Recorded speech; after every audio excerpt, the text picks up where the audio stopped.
saw there, it was better than any other performance we had before, so well played to them. Either way, he won game one, is now Rapsy. Bucky! Let's go! I cannot believe this.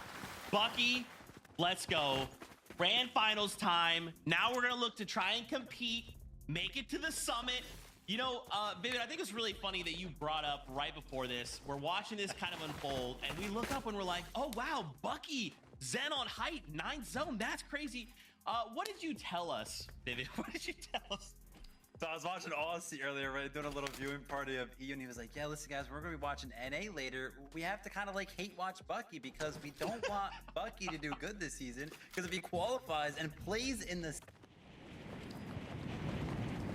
to be on stream and kind of be that supporting caster on Aussie's stream this year. And listen, Aussie, I'm sorry, man. Bucky's done it again. One step closer to qualifying to the summit. One of our first teams over here on NA to qualify to the grand finals next week. And he just does it, Kelly. He just does it in Bucky fashion. I mean, there was moments there. You can see they're down to 16 builds, although at zone 12, that's still pretty good. They played it so well. They knew exactly when they kind of needed to drop down. They handled Hobby and Aminish going up for them really well. And then you heard the casters call it. Zen kind of playing this disruptor, which allowed Bucky to go back, find some heals, and then get the heal off win. And when it comes down to heats, that's what it's all about. Having that strategy in mind, knowing exactly what your win condition needs to be. And Bucky and Zen bring that out in game number 1. That picture of me of Bucky was my reaction when I was like, the moment we saw him out in zone, and I was like, oh no, he has one med kit, but just off to the left. Slice of pizza. Love to see it. Congratulations to Bucky and Zen. Big moment for you guys. It means next time we'll see you is next weekend in the grand finals. Now, more did transpire in that game, but first, a break. When we return, we'll break things down and get ready for game number 2.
Welcome back, Fortnite fam. In case you missed it, Bucky and Zen picked up the Victory Royale in game number 1, which means they're going straight to the grand finals next weekend. In case you missed it, Bucky was actually streaming his perspective with a 5-minute delay. Go watch that reaction. It's ice cold. It's Bucky. It's awesome. Congrats to the duo. Now, of course, we still have a tournament to go, right? We got 4 more games, 4 more VRs to be had. So let's take a look at the leaderboard. Let's see how things are kind of shaping up after that first game. As we kind of look up to the top here, obviously don't freak out. The 1,000 points, that just means, hey, they got themselves a VR. They're moving on. So now we look down. Shadow and Virgo currently with 72 points sitting at the top of the leaderboard. We were kind of hyping these guys up at the start of the show. And I mean, to come out with a bang like this and to be first on that leaderboard, that's a pretty good showing, Kelly. I mean, yeah.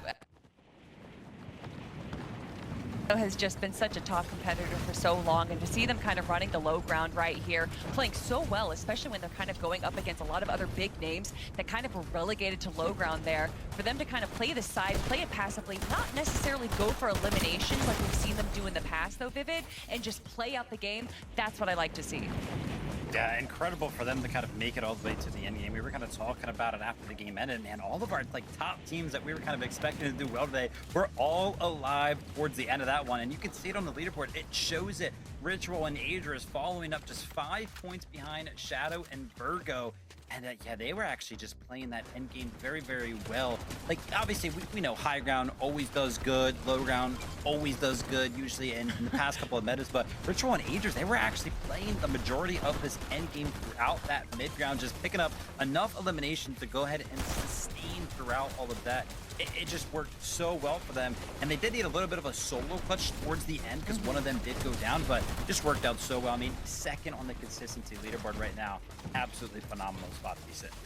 Yeah, it was Adris that went down a little, or I say early. He went down to like zone 11, but Ritual, the way that he played that solo situation really impressed me. When I was watching it around zone 10, they were kind of staying at the front of zone, but then as soon as Adris goes down, Ritual plays the passive playstyle, and that's exactly what you need. Ritual was able to kind of play the mid-ground zone, and obviously when it's just 3 teams left and you're stuck in the middle, there's only so much you can do. But to see Ritual be able to just shift gears so quickly once he loses his teammate is just always what impresses me about him.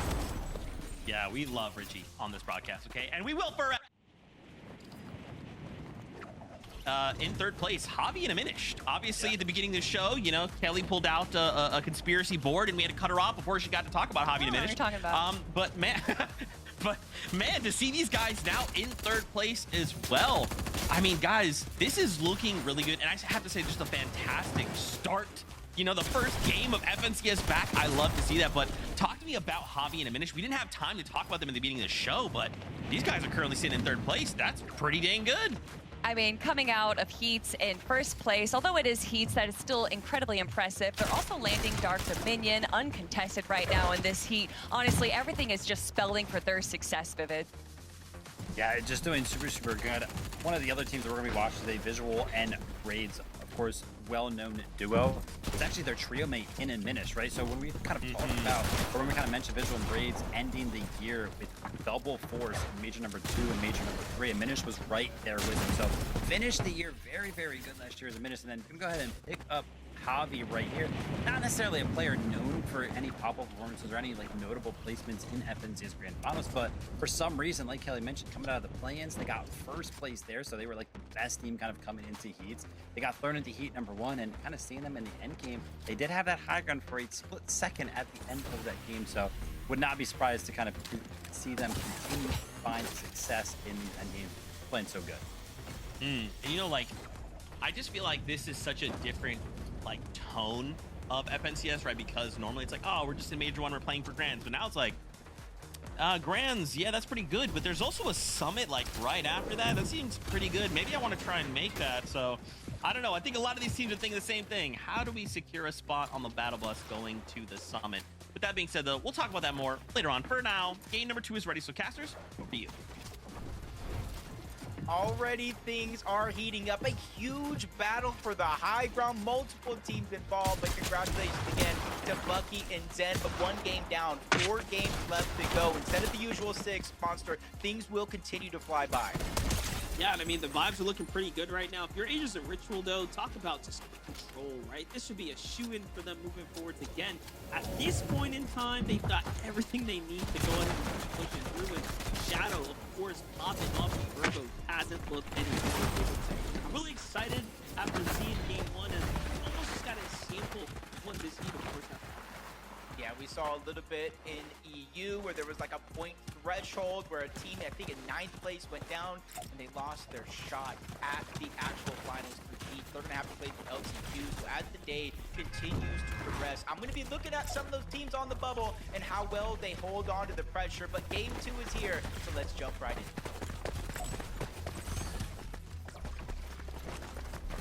Heat 1's game 2 is now on the way. You know, the action here was very, very nice. Players drop just coming out of zone 1, so I'm really curious to see if we'll see 10 or 15 players fall even faster now. Usually, traditionally on NA, Jacob, as you know, game 1's the slowest, but Heat 1 seems to be moving relatively nicely as far as pace is concerned. Yeah, and I think it's going to be dictated all the same here. It's a pickaxe battle, something you don't even necessarily see every day. Shockwaves to create a little bit of distance. Out comes the first AR. Flies is able to get at least one player down weak, but Nut and Prom survive the onslaught. They're able to get the drop to themselves, and those are the fights I wouldn't necessarily recommend, but it also comes with the drop sometimes. Honestly, that's not strategy. That's just rolling the dice at this point, you know, just whatever happens, how it lands, it'll land. But at the end of the day, hey, they get to continue to do what they've been doing. They made the most out of the game 1, obviously. They're up in that high 50-point record. It's great momentum for them. Meanwhile, Blake and Preston trying to make the most of their drop spot here at the Latte Landing and actually catch themselves a nice stealer. So putting themselves on the board here.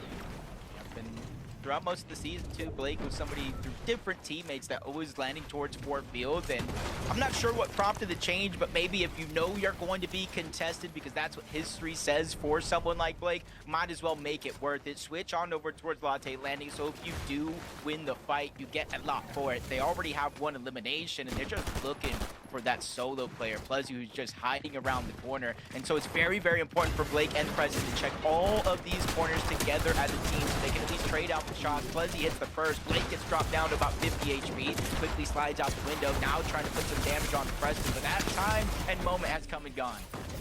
Yeah, I was gonna say, big. Didn't get the follow-up or lock him up, so this is gonna be only a matter of time for Plezzy now. Can't find a way to exit. They've lost him for a second here, so he's been very hard to pin down. One of the things where how much time do you spend looking for him before you kind of continue on with the rest of the game? And for Plezzy, not sure if he's playing for the actual reboot card or to catch him off guard yet again. Missed that first opportunity exactly. Blake is going to be able to stay alive, return back to the scene of the crime, try to land some damage onto Plezzy. Preston gets into the mix as well, and they get that elimination. It may have taken more time than they have hoped, Monster, but at least they got the job done. Yeah, Blake and Preston deserve that elimination there. You can't miss your shots when you're under pressure. He had the one-on-one opportunity for Aegis and Ritual, though, like we said, pretty much the most chill duo in this lobby as far as the top pros are concerned. You know, they're all business. No games here. That's what we're seeing, though. Hit their drop in and out and already off to the races here. Really to highlight what they're doing, though. This is how they picking up flows here. Pretty smooth. Actually good. I thought we were going to see them kind of fly off of Sandy Strip with the blob that they use, with the shockwave grenade, but no, clean, simple, sticking to the game plan, just a different fashion. On over to Painted Palm. Last game, Monster, we saw Rise and Curly actually split this drop. I'm not sure how much that played in a role into them being below the damage threshold for a good portion of the early game, but this time around, it seems like they're refusing to actually split it unless they get forced by some other way. Yeah, I'd argue that this is working like they were in way too much of a stressful situation, given that they, again, like you just mentioned, played it very passively and moved out. I'd like to see them engage a little sooner, not have that early surge issue, and go for a better position later. And as we talk about that, unfortunately, Jesus just gets gifted the team that was lurking nearby, so could have arguably earned those points themselves. But on over to Shadow and Virgo here for a moment. Got nothing Prom on the back heels here, pushing back. Seems like their ambush was a bit of a failed attempt here. Not bad, but also not too surprising from Shadow and Virgo. They kind of land just south of Frigid Fortress. They go ahead and loot up rather quickly, and then they kind of get options depending on where the zone is actually going. They can stay at their POI if it's moving towards the north, but they also have quick access to multiple mountains on the south side of the zone if it does pull in that direction. They might have to go through a few teams, but it also works in their benefit because they're able to get surge just like you see there. And all over the map, you're seeing so many different strategies. Some OG, just like the bush camp, just wait and see if somebody makes a mistake. And right now, Snake just was a little bit too out in the open by himself. Boogie and Cash, they cash in on that damage. Nicely done for them. A little bit of initiation, but they have a lot to be desired. Not too much medium ammo here. Almost dependent on the pistol, and realistically, they need to get back to looting or finish up this fight quickly. They'll be in for a bad mid-game. Jumping over to Broken and Sandman. This is going. Quick little set of eliminations here. Let's go through Source. Clean things up, and that's going to be the full finish, so they have a chance now to go and get back in the game too. Always tell by the lack of builds, of course, what teams have been in extended standoff, if you want to call it that.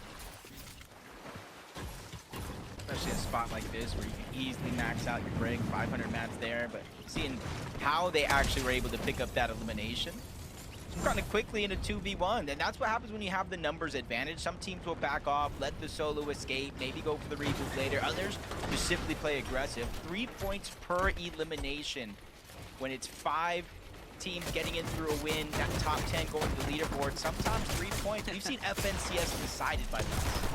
Agers, Ritual, taking Tabney for a little bit of a trip here.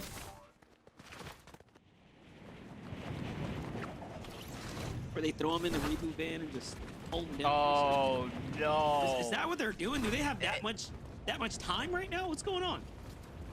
Are they gonna throw him into this and heal him? Okay. Yeah. I like when we're just seeing, and it's honestly, do you give all your strategies here in heats, or are they just trying to put it in a spot that you can't easily grab the reboot card? Because yes, you can still buy it for 500 gold. It's not as easy to come across that 500 gold depending on where you land. I like this too. I like this. Like, oh, you want his reboot? Go ahead and build up there. We'll see you when you see you, buddy. There you have it. So, just like that. I'm not sure what Tabney did to deserve that. You know, I was talking about Agents Ritual, all business, no business. I don't know. Maybe I just... It's got to happen at least once. I actually did want to see the reboot strategy, though. Where you just kind of throw them in, get free damage. That would be great. Maybe it's a little bit too early. We are still in heats, but so much action going down. We see the Agers Ritual get an elim, Skittler there, get another elim, and it just goes to show, like, hey, if you're one of those teams that land just on the edge of the map, depending on where the zone folds, you don't really have much time to loot up and get early Storm Surge. And the way these games have been going, I think you said about 86 people up in game 1. Surge is going to pop soon. Yeah, but still on pace, right? Very fast game so far as the action here on the NA region. Bilgen Aoxy, very consistent, smooth team. They've been in so many endgame finals. They seem to have things under control here. You gotta appreciate a team that's just able to kind of farm up good tags, find their knocks, right? And really not have to overexert themselves. They're not even getting greedy to finish up the game. So really showing you the temperament, right? Of a team that has been in finals before. Looking out from the distance. Avenger Sniper won the actual fight for Wonky Land, but they're having some trouble gaining some traction from there. A couple of reboots, and Sniper Dude's still by himself. Across the map, Slips, Toronto. Decent performance from Toronto and Slips in game 1. 9th place overall with 8 elims, put them 6th place on the actual leaderboard. And if you're looking at consistency, you know, that was actually 5th place because Bucky and Zen have already qualified. So they just have to stay within this point threshold. And with the zone pulling north, the team in front of them, this is not going to be an easy game for Toronto and Slips to make it through. Good point, man. Having 50 points, you got a huge, I'd say 2 feet in the room, not a foot in the door. You're standing in the room right now because they're on their way. you know, for some, you have the pressure of actually having good points for the first time in this type of setting. It could be an extra bit of stress that actually hurts you. Working Sniper Dude in the same situation. We talk about teams that are actually looking really good after a game win here. 68 points for this team. Not bad. We have the wonky land under control right now. There is a team there. But I'd probably assume that they have the damage needs. We'll see if they actually force this fight. It's going to be a thin line that they're going up against. Left Team Wagers are actually the team that took down Avenger after the reboot. And you can kind of see they're not necessarily fighting for the points. That's bonus, but it's that mending machine over at Wonky Land. So you can either get the patch up or the actual med kits to extend your stay in the actual storm, which allows you to kind of miss out on this kind of chaotic portion of the game, which is why we see so many teams last season and this season stay as long as they have in the actual zone. Up until I think it's zone 5, it is going to be a 1 tick, then it goes to 2, and then it goes to a 5 tick. And Storm Surge doesn't really even give you the warning until 500 damage. And at 600 damage, that's when you actually start to take the sickness. So for the early portions of the game, Monster, it's a very viable strategy. You have to appreciate the lengths to which pros find new ways every season, regardless of the loot pool changes, on how to extend their lives in this storm for longer and longer. The Freon in Dragon doing the opposite of that. Early positioning here is going to play to their advantage. However, no Elins. So this is super important. If they land these tags on teams moving by, and might even have to